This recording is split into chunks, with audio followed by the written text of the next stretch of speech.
Hey guys, welcome back to Signs and Wonders. If this is your first time here, please subscribe. Oh, I want to let you guys know that I'll be starting my live shows again. Debates, interesting live guests, and stuff like that. Something I have a real passion for is debates.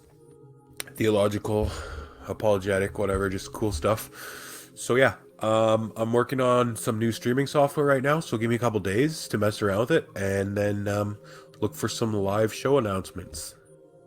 As always, a massive thank you to my Patreons and my supporters. You guys are amazing. So today is July 16th, 2020. My name is Nick, and this is your End Times Prophecy News Report. Food security continues to decline as crises mount. The Food and Agriculture Organization, or the FAO, has published its State of Food Security and Nutrition in the World of 2020, which warns that even without an accounting for problems caused by the COVID-19 pandemic, food security has continued to decline around the world. The last three editions of the FAO's report have all warned that hunger is rising after several decades of decline. Severe undernourishment has increased in all continents except Europe and North America, and there are 60 million more undernourished people in the world compared to 2014. According to the report, conflict and economic slowdowns are among the main drivers of the worldwide increase in food insecurity and are often amplified by climate-related shocks. Conflict was the main driver of food insecurity in 2019. Out of countries where conflict was identified as a primary cause of hunger, over half were in the Middle East and Asia, while the Lake Chad Basin and Central Shale also experience high levels of food insecurity. As of July 2020, the Famine Early Warning Systems Network, or the FEWS, lists South Sudan, where a famine was declared in 2017, Yemen, and Nigeria as areas of the highest concern.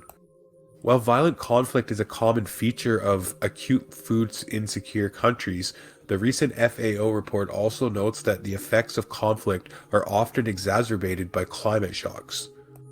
The number of extreme climate events such as extreme heat, drought, floods, and storms has roughly doubled since the early 1990s, which threatens all aspects of food security. Crop losses stemming from climate disasters cause reductions in food availability as well as increases in food prices, especially during the lean season. Economic shocks are likely to fuel increases in malnutrition and hunger.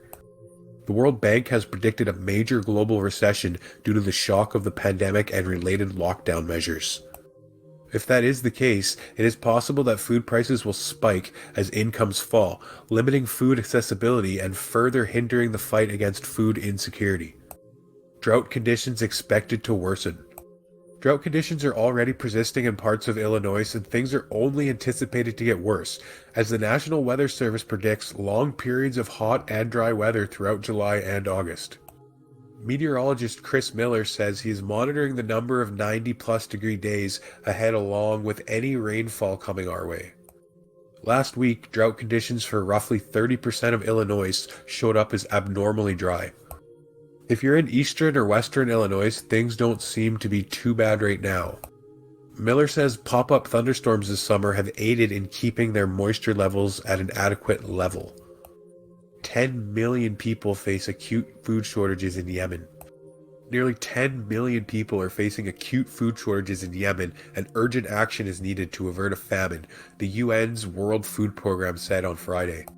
The WFP said it needed $737 million to the end of the year to keep its aid program running in the war-torn country, which is gripped by what the United Nations calls the world's worst humanitarian crisis.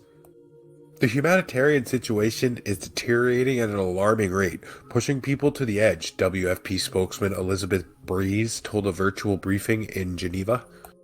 We must act now. If we wait for famine to be declared, it will already be too late, as people will already be dying. She said the famine warning signs were already extremely present.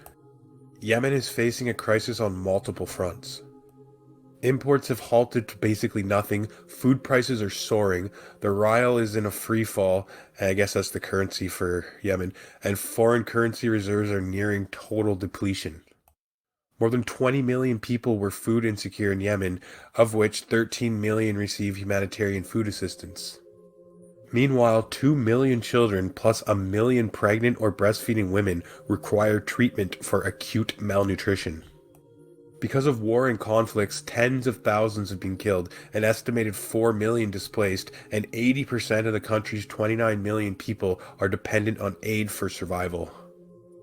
Iran's Ghani says Zionist regime has difficult days ahead. Iran's head of the Islamic Revolutionary Guard Corps, Quds Force, Ismail Ghani, slammed the U.S. and Israel and said both countries would be punished and that only difficult days are ahead. He praised a fire aboard a U.S. ship, the USS Bonhomme Richard, as divine punishment. "America lit a fire and today is on fire," he said. "Americans shouldn't blame others. This is the fire they lit," Ghani said. He added that Iran and the IRGC Quds Force were warning America that hard days are ahead. Yeah, he said that 4 times already. This appears to be a cryptic threat. It is in this context that he also mentioned the Zionist regime. He said the U.S. military is tired and worn out and the U.S. ships are just scraps of iron. Well, yeah, okay. Iran has warned that it could retaliate for recent mysterious explosions that affected its Natanz nuclear enrichment facility. Yeah, it probably blew up because they don't know what they're doing. Proposed China-Iran deal is bad news for Israel. With Iran and China working on a multi-billion-dollar 25-year economic and security deal, Israel has many reasons to be concerned and even alarmed. The proposed agreement leaked to the New York Times, which reported it on Saturday, would lead to a closer military relationship between Tehran and Beijing, including joint military exercises, research and weapons development, and intelligence sharing. Oh great, isn't that just what the world needs? It would also increase Chinese investments in Iranian banking, telecommunications, and transportation, such as airports and railways. China would reportedly get a discounted supply of Iranian oil in return. Could you imagine if Iran didn't have any oil? They'd be like absolutely nothing. It's like all they are is oil. Hong Kong press. China vows to retaliate after Trump ends special economic status. Butthurt China has vowed to retaliate after the U.S. ended Hong Kong's preferential trade status and imposed sanctions on officials who crack down on rights. President Donald Trump said he was acting because China had taken away Hong Kong's freedom after it imposed a new security law. Beijing condemned Mr. Trump's decision, saying it would impose sanctions on relevant people and entities in the U.S. The U.S. China ties have become increasingly strained over a wide range of issues. Apart from Beijing's actions in Hong Kong, Mr. Trump has criticized China over its handling of the coronavirus pandemic, as well as its military buildup in the South China Sea, its treatment of Muslim minorities, and massive trade surpluses. President Trump's decision means the end of Hong Kong's special trade status with the U.S., agreed in 1984 when the territory was still a British colony. Hong Kong is expected to be treated the same as mainland China, meaning its goods could be subjected to additional tariffs. The controversial security law, which effectively outlaws criticism of China's government, is the most sweeping change to the political landscape of Hong Kong since the UK handed back sovereignty to Beijing in 1997. President Trump also said he had signed the Hong Kong Autonomy Act, which passed unanimously in Congress earlier this month and penalizes banks doing business with Chinese officials who implement the security law. Okay guys, so now here's some good news to end this video with. Hebrew scientist drug could eradicate COVID-19 from lungs in days. So a new study shows how coronavirus controls metabolism and which FDA-approved drug could stop it.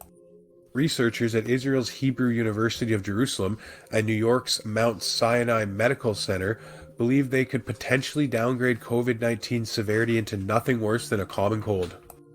New research by Hebrew University professor Yaakov Namias and Sinai's Dr. Benjamin Tenover revealed that the FDA-approved drug fenofibrate, or Tricor, could reduce SARS-CoV-2's ability to reproduce or even make it disappear. Now, SARS-CoV-2 is the scientific name for the novel coronavirus, of course. Viruses are parasites, Namias explained to the Jerusalem Post. They cannot replicate themselves. They cannot make new viruses. They have to get inside a human cell and then hijack that cell. As such, Namias and Tenover spent the last 3 months studying what SARS-CoV-2 is doing to human lung cells. What they found is that the novel coronavirus prevents the routine burning of carbohydrates, which results in a large amount of fat accumulating inside lung cells, a condition the virus needs to reproduce. You know, actually I'm on keto, so that's probably really good for not getting the COVID, because if I eat like no carbs at all. Anyway, by understanding how the SARS-CoV-2 controls our metabolism, we can wrestle back control from the virus and deprive it from the very resources it needs to survive, Namias said, noting that it also may help explain why patients with high blood sugar and cholesterol levels are often at a particularly high risk to develop COVID-19. The team then reviewed a panel of 8 already approved drugs that could possibly interfere with the virus's ability to reproduce. Tricor caused the cells to start burning fat, Namias said. The result was that the virus almost completely disappeared within only 5 days of treatment. Wow. The experiment was done in lab studies both in Israel and New York and was replicated several times with different lung samples. Namias said there's a strong indication that the experiment is highly repeatable in other labs. The team is advancing to animal studies in New York and hoping to fast-track clinical studies in both Israel and the U.S. within the next couple of weeks, since the drug is already proven safe. Okay guys, that's it for today. I hope you're all healthy and well. Thank you so much for watching. If you haven't already, please subscribe. Please help me in praying for Yemen and the poor civilians there and the children. There's a lot of innocent, good people in Yemen that are starving and caught up in this garbage ISIS war-torn stuff, and they don't want anything to do with it, you know. So help me in praying for these poor people, guys, and God bless you and your families.